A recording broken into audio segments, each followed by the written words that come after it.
সকাল থেকে বসে থাকতে থাকতে মাথাটা একবারে লেগে গেছে রে সোহান। এই ঘাটের মাছগুলা মনে হয় সব ছুটি কাটাতে গেছে বুঝলি, একটা চুনা পুঁটিও এসে ঠক্কর মারছে না।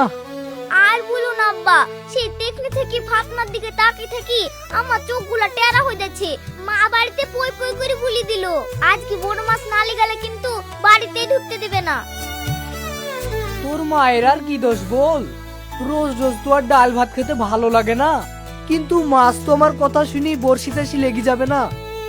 আমার যা মনে হচ্ছে আজকে আমার কপালে তোর মায়ের ঝাঁটা পিটাই লেখা আছে। আব্বা তার চেয়ে চলো, বসে থেকে লাভ নাই, ছিপ গুছলি বাড়ি চল যাই, কাল কি বরং অন্য ঘাটে কি বসবো। আরে দাঁড়া দাঁড়া, ভাতনাটা ডুবছে মনে হয়েছে। হ্যাঁ তাই তো, ঠুকা মারছে। চুপ চুপ চুপ, একদম আওয়াজ করবি না সোহান।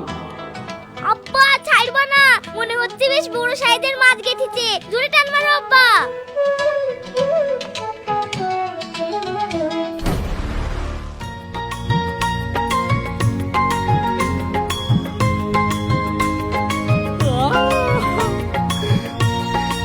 সোহান দেখ তোর বাপের হাতের জাদু। একবারে 1-1.5 কেজি হবে। তোর মায়ের মুখ আজ বন্ধ। বাহ আব্বা, তুমি তো ফাটিয়ে দিলা, কিন্তু আব্বা একটা সমস্যা হয়ে গেছে তো। সমস্যা? কিসের সমস্যা? এত বড় একটা মাছ পেলাম, এখন আবার কি হলো? আরে মাছটা রাখবা কিসে, আমরা তো তাড়াহুড়ো করি, বাড়ি থেকে কিছুই আনিনি, বালতি পাত্র খুলাই কিছু আনিনি, মাছটা মাটিতে রাখলে যে আবার লাফি জলেই পড়বে। আরে হ্যাঁ তাই তো, আমি তো ভুলেই গেছি। কিন্তু এখন কি করা যায়? মাছটা তোর হাতে করে ধরি বসে থাকা যাবে না। সোহান তুই এক কাজ কর, আশেপাশে কোনো প্লাস্টিকের বালতি বা কিছু পড়ে আছে কিনা দেখ।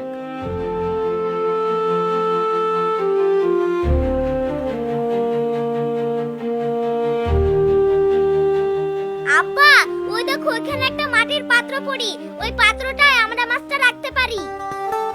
আরে বাহ, তুই তো দারুণ বুদ্ধি বার করেছিস। যা যা, চট করে ওইটা ধুই, হয়তো পানি পরিলি চলে আয়, মাছটা আবার ছটফট করছে।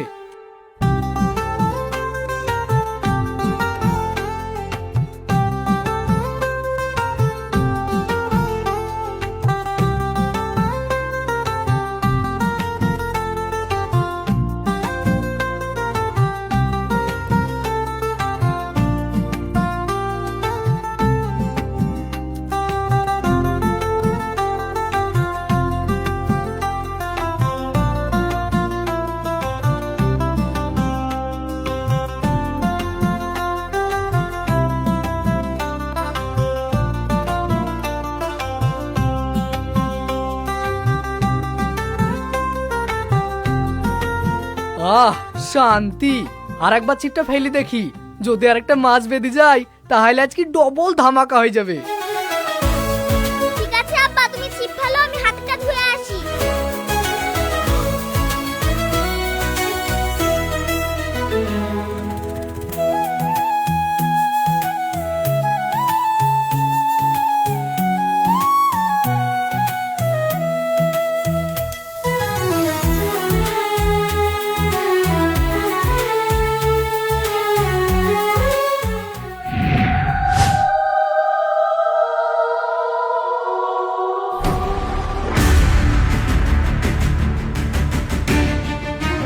সোহান, এই সোহান, এদিকে আয় তো একবার। কি হয়েছে আব্বা, আমাকে ডাকছো কেন? আবার মাছ পড়েছে নাকি? আরে মাছ পড়েনি, এতে এইখানে দেখ। এটা কি করে হলো? আমি তুই একটা মাছ রাখলাম, এখানে 2টো মাছ আসলো কি করি? আরে তাই তো, তুমি তো এখানে নিজের হাতে একটা মাছ রেখেছিলে, আর জ্যান্ত দুটো মাছ হলো কি করি? আমি তো কিছু বুঝতে পারছি না। বুঝাবুঝির কোনো দরকার নাই, ভূতের কাজ হোক আর জারি কাজ হোক, আমরা তো ফ্রিতে পেয়েছি। চল চল, সব গুটিলি বাড়ি চল যাই, এখানে আর থাকা যাবে না, আজকে আমাদেরকে কেউ ঠেকাতে পারবে না।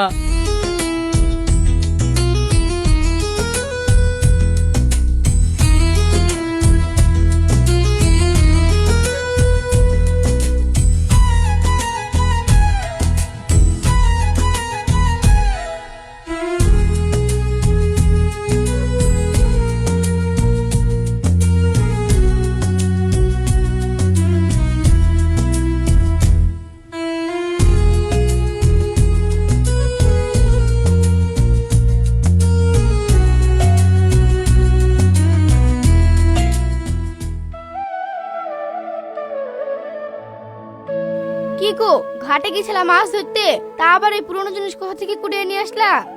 এটা শুধু পুরনো জিনিস না গো, এটা একটা জাদুর জিনিস। কিন্তু আমি একটা জিনিস বুঝতেই পারছি না শাবানা। কি জিনিস গো, কি বুঝতে পারছো না? আমি তো ঘাটে একটা মাছ পাইলাম, কিন্তু ওই মাছটা এই পাত্রে রাখার পর কিছুক্ষণ পর দেখি মাছ আবার দুটো হয়ে গেছে। ডবল হয়ে গেছে মানে? দুটো? হ্যাঁ গো, দুটো মাছ, এই দেখো, দুটো মাছ একবারে একই সাইজের।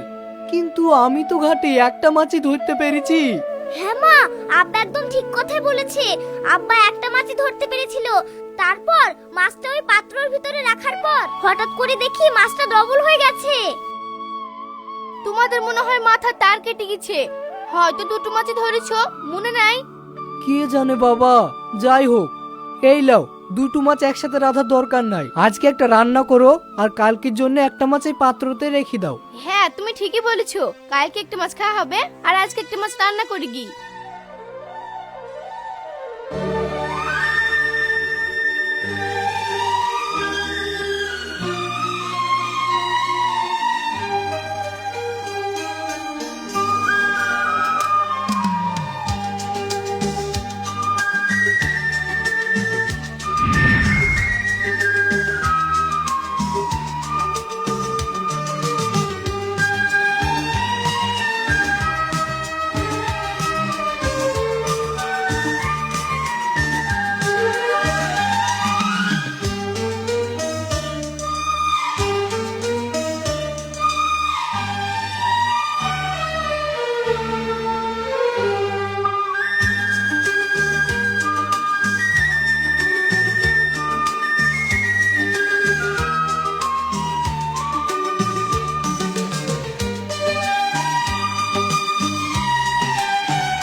এই যে মাছটা তো ঢাকতে হবে, না হলে কুকুরের মুখে করলে চলে যাবে।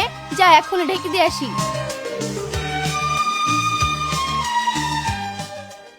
উমা, কি আজব কাণ্ড ঘটেছে! ওগো শুনছো, তাড়াতাড়ি বাইরে বেরিয়ে এসো।